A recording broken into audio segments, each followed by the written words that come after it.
अच्छा, last class में हम लोग बात कर रहे थे सेंट्रल बैंक के बारे में, दैट इज चैप्टर नंबर 12। सही है ना? That is chapter number 12 central bank.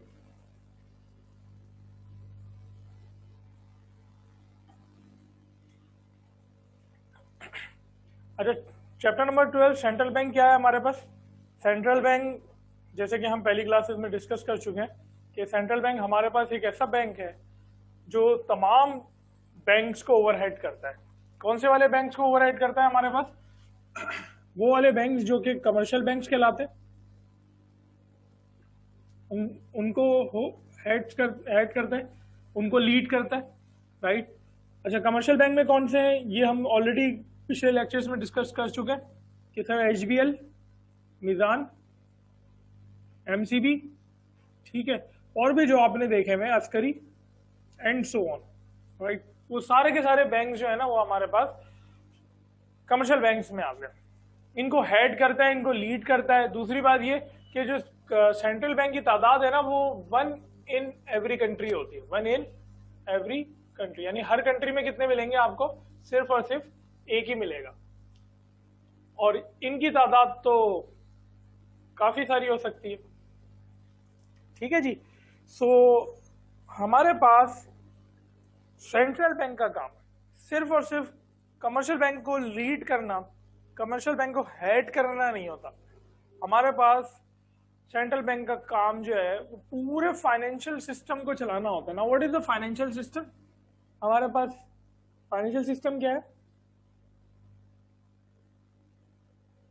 देखें, अब जैसे कि पिछली क्लासेस में डिस्कस हुआ है कि दुनिया जैसे जैसे आगे जा रही है, दुनिया जैसे जैसे तेजी से ट्रेवल कर रही है आगे की तरफ, तो लोगों के पास एक चीज बड़ी शॉर्ट हो गई है, और वो क्या है कि सर जी आपके पास टाइम ही नहीं है। तो इस वजह से अब आप देखेंगे कि लोगों की थोड़ी ट्रांसफॉर्मेशन हो रही है कि वो कमर्शियल बैंक से निकल के एक नए बैंक की तरफ आ रहे हैं, जो कि हमारे पास क्या है? ब्रांचलेस बैंकिंग की तरफ। अब ब्रांचलेस बैंकिंग क्या होती है?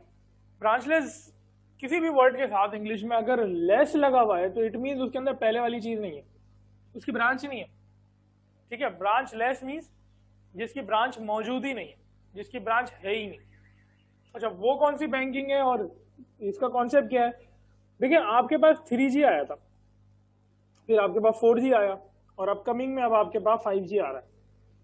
अगर आप 3G, 4G और 5G की तरफ ट्रेवल कर रहे हैं ना, आगे की तरफ देखें, तो इनका जो मकसद था ना वो बेसिकली क्या था? सिर्फ और सिर्फ स्पीड, तेजी की तरफ हम जा रहे हैं, बहुत तेजी से। अगेन वही बात, टाइम ही नहीं है हमारे पास अब। तो हम क्या कर रहे हैं? अपनी स्पीड को भी, जो कनेक्टिविटी स्पीड है, हम उसको तेजी से आगे लेके जाए जा रहे हैं ना। ब्रांचलेस बैंकिंग से क्या ताल्लुक है? 3G 4G जब आया था ना, तो लोगों ने बड़ी इसके अंदर सोच ये रखी कि 3G 4G आ गया, अब तो यूट्यूब तेज चलेगा। भाई, यूट्यूब तेज चलने के लिए नहीं था सिर्फ ये कि अब आप ड्रामे तेजी से देख सकते हैं, या फिर अब आप इंटरनेट की ब्राउजिंग तेजी से कर सकते हैं, या फिर आपके पास पिक्चर या वीडियो तेजी से डाउनलोड हो जाएगी। सिर्फ इसलिए नहीं था। हमारे पास 3G 4G और 5G का कॉन्सेप्ट ये है कि इन द फ्यूचर, एक कॉन्सेप्ट ये भी है कि इन द फ्यूचर आपके पास जितनी भी ट्रांजेक्शन हो रही होंगी वो सारी की सारी बहुत ही स्पीडी वे में हो जाएंगी, बहुत ही तेजी के साथ उनका सफर होगा। और जब उनका सफर बड़ी तेजी के साथ होगा तो इसको बिल्कुल इस तरह से इमेजिन कर लो, मिसाल के तौर पे 2014-15 की बात है शायद, उस वक्त कोई पता नहीं 14 में था या 15 में था यार, ऐसे ही कुछ था। तो वर्ल्ड कप चल रहा था, तो वर्ल्ड कप के अंदर ही एक ऐड आया, और उस ऐड में ये था कि हमारे पास वो ऐड मेरा भी देखने का इत्तेफाक हुआ, मैं बैठा हुआ था देख रहा था। उस वक्त तक हमारे पास, ये उस टाइम की बात है, मुझे एयर सही तरीके से याद नहीं है, उस टाइम की बात है कि पाकिस्तान में 3G 4G आ रहा था। तो ये इतना याद है कि मैच चल रहा था, ड्यूरिंग मैच एक ऐड आया अभिषेक बच्चन का। उस ऐड के अंदर अभिषेक बच्चन एक रेस्टोरेंट जाता है खाना खाने के लिए, और उसको याद आता है मेरा पर्स तो घर पे ही रह गया। तो ये जो चीज़ है ना आपके पास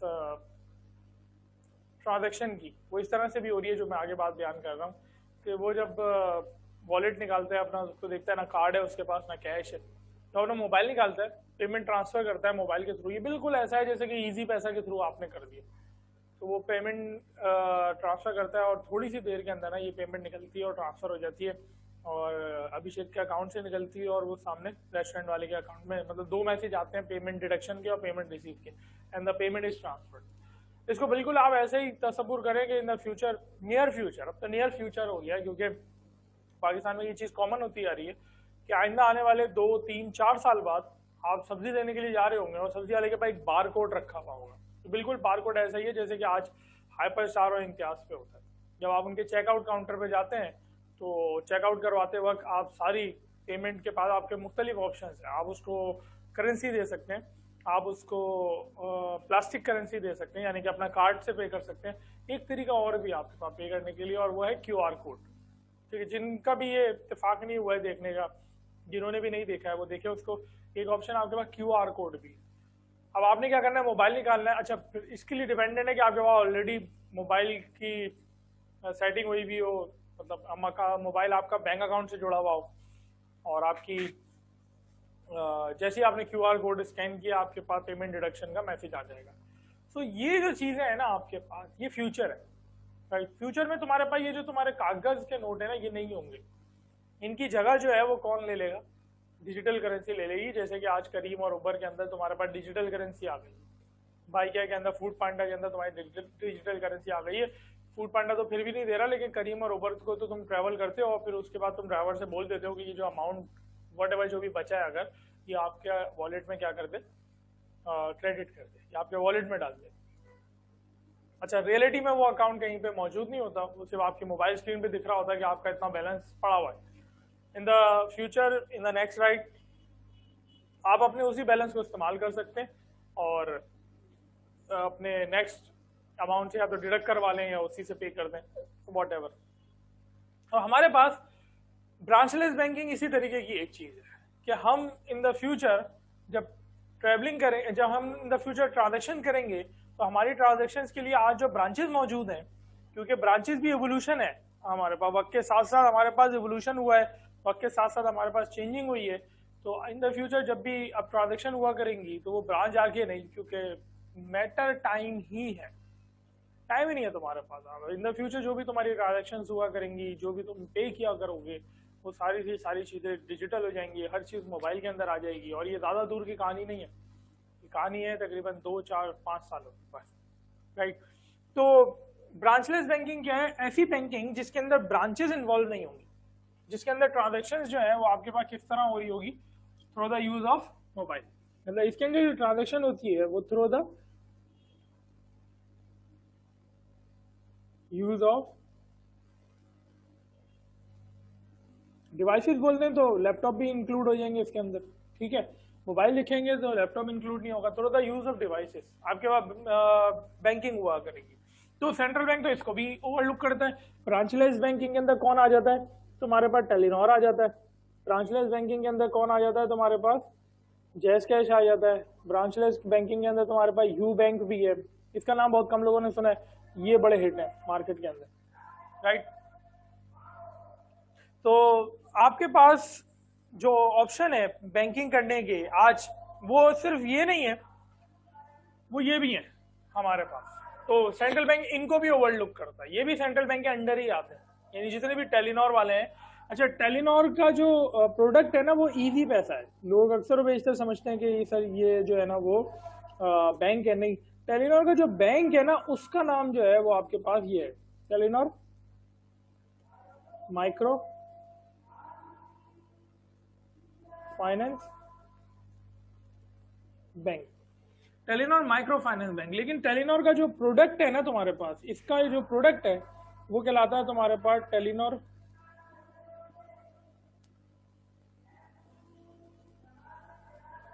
इजी पैसा। तो टेलीनॉर इजी पैसा is a product of Telenor micro finance. हमारे पास एज अ प्रोडक्ट कह सकते हैं उनको, इन बैंकों के भी प्रोडक्ट होते हैं।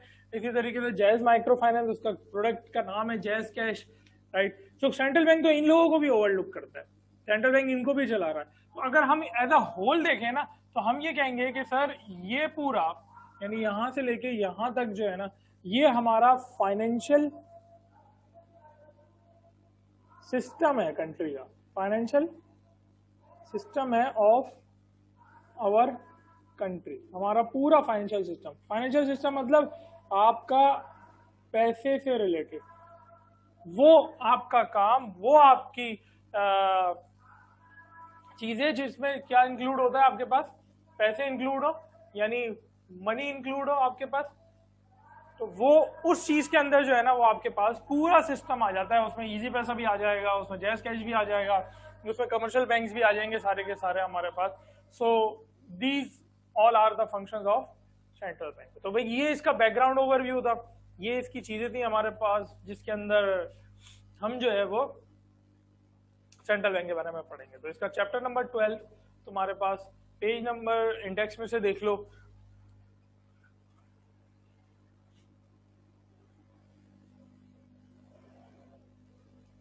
है नहीं नहीं बिना उसके, हाँ है, इंग्रेडिएंट है, अज्जा है उसके,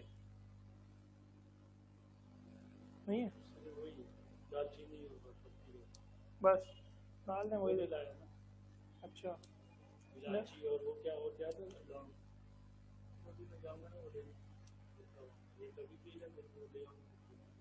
ठीक है। अच्छा, functions of the central bank के अंदर अगर आप देखें तो सेंट्रल बैंक के जो फंक्शंस हैं, नेक्स्ट पेज पे आ जाओ। अच्छा, इसके पहले पेज पे आओगे तो तुम्हारे पास डेफिनेशन लिखी हुई है सिर्फ सेंट्रल बैंक की, तो उसके अंदर ये पूरी कहानी है जो मैंने तुम्हें बयान करी है। ब्रांचलेस बैंकिंग का उसके अंदर जिक्र नहीं होगा क्योंकि तुम्हारा कोर्स थोड़ा सा पुराना है, तो मैंने तुम्हें थोड़ा सा अपडेट करने के लिए ब्रांचलेस बैंकिंग का कॉन्सेप्ट दे दिया कि what is mean by the branchless banking. तो उसके अंदर तो तुम्हें मिलेगा नहीं ब्रांचलेस बैंकिंग, लेकिन क्योंकि अब दुनिया आगे जा चुकी है, कोर्स पुराना है, तो तुम्हें पता होनी चाहिए चीजें कि ब्रांचलेस बैंकिंग क्या क्या कॉन्सेप्ट है हमारे पास। ठीक है जी। सो ब्रांचलेस बैंकिंग से सॉरी चैप्टर नंबर 12 पे पहले पेज पे ओरिजिन एंड ग्रोथ की शायद हेडिंग है, ओरिजिन, जी हाँ ओरिजिन एंड ग्रोथ, इसको क्रॉस कर दें, ये आपने याद नहीं करनी। अगले पेज पे आ जाए तो central functions of the central bank है आपके पास मौजूद कि सेंट्रल बैंक के फंक्शन क्या क्या होते हैं आपके पास। तो दो फंक्शन सेंट्रल बैंक परफॉर्म करता है।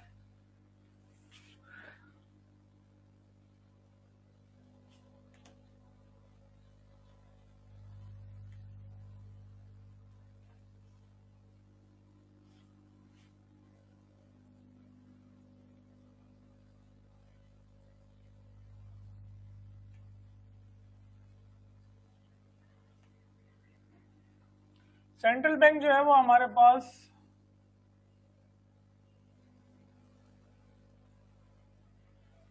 फंक्शंस परफॉर्म करता है। फंक्शंस का क्या मतलब है यहाँ पे कि कुछ काम सर अंजाम दे रहा है, कुछ काम कर रहा है वो, और वो काम किसके लिए कर रहा है सर जी? वो दो लोगों के लिए काम कर रहा है। पहला काम वो कर रहा है किसके लिए? गवर्नमेंट के लिए, ठीक है जी। और दूसरा काम वो कर रहा है किसके लिए? बैंक्स के लिए, राइट। तो इसी वजह से जो फंक्शन वो गवर्नमेंट के लिए परफॉर्म कर रहा है उस इसीलिए उसको कहा जाता है कि ये किसका बैंक है? गवर्नमेंट बैंक, ठीक है। अच्छा, उर्दू में कैसे पढ़ेंगे इसको? Governments bank, governments, right. ये जो अपोस्ट्रोफी लगी होती है इसके बारे में कुछ लोगों को पता होगा, कुछ को नहीं पता होगा कि ये जो अपोस्ट्रोफी लगी होती है इसका मतलब होता है का, की और के, राइट। तो गवर्नमेंट का बैंक, अपोस्ट्रोफी इसका क्या मतलब है? गवर्नमेंट का बैंक, राइट।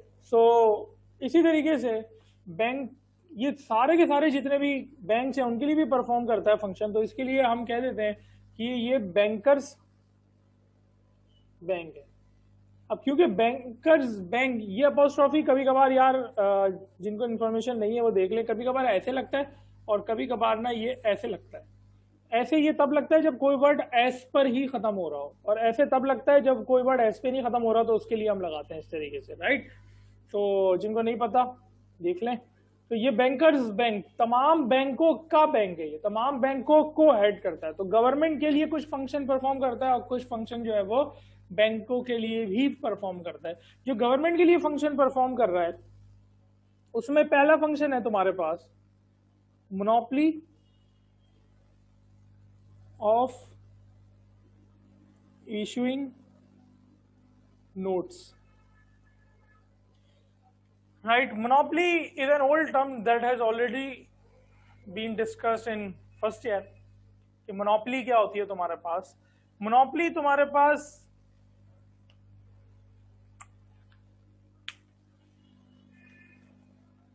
तुम्हारे पास एक ऐसी कंडीशन है मार्केट की जिसमें तुम्हारे पास सिर्फ और सिर्फ कितने सेलर होते हैं? एक सेलर होता है sir, right. So monopoly is a market situation, monopoly is a condition. Monopoly एक ऐसी चीज है आपके पास जिसमें आपके पास सिर्फ और सिर्फ कितने सेलर होते हैं? एक सेलर होता है, राइट। और वो एक सेलर क्या करता है? मार्केट में कुछ भी सप्लाई करता है, ठीक है। अच्छा, मोनो का मतलब ही वन होता है, mono means single, mono means one, right. So monopoly of issuing notes, Urdu में पढ़े इसे, monopoly of issuing notes. Note issue करने की मोनोपोली है इसके पास, नोट्स को बनाने की मोनोपोली है इसके पास, राइट। सो हमारे पास जो मोनोपोली है वो एक ऐसी कंडीशन है जिसमें हमारे पास सिर्फ और सिर्फ कितने लोग होते हैं? एक ही बंदा होता है, एक ही सप्लायर होता है, राइट। सो खैर इसको तुम यहीं तक रखो अभी। मोनोपोली ऑफ इशूइंग नोट्स को इंशाल्लाह ताला नेक्स्ट क्लास में डिस्कस करते हैं कि ये मोनोपोली ऑफ इशूइंग नोट्स क्या होती है, राइट। कल इंशाल्लाह ताला ज्योग्राफी की क्लास लेंगे, लेकिन आज फिलहाल इसको इतना ही। मोनोपोली ऑफ इशूइंग नोट्स, फिलहाल तो मैं एक कॉन्सेप्ट यहाँ पे देते जाऊँ कि पूरे कंट्री के अंदर जो नोट्स छापने वाले हैं ना, वो सिर्फ एक ही बंदा है, यानी एक ही इदारा है, and that is central bank. आपके पास इतने सारे बैंक हैं बाहर, ये सारे के सारे नोट नहीं छाप रहे। नोट कौन छाप रहा है? स्टेट बैंक ऑफ पाकिस्तान, यानी पाकिस्तान में सिर्फ और सिर्फ कौन? State bank. बाकी कोई भी जो है ना वो यहाँ पे नोट नहीं छाप रहा। अच्छा, ये है क्यों? पहले कौन छापता था और ये चीजें हुई कैसे, वक्त के साथ साथ कैसे ड्राइव हो गई ये इंशाल्लाह ताला नेक्स्ट क्लास में देखते हैं। इसको फिलहाल यहीं तक रखो, बाकी इंशाल्लाह नेक्स्ट क्लास में देखते हैं।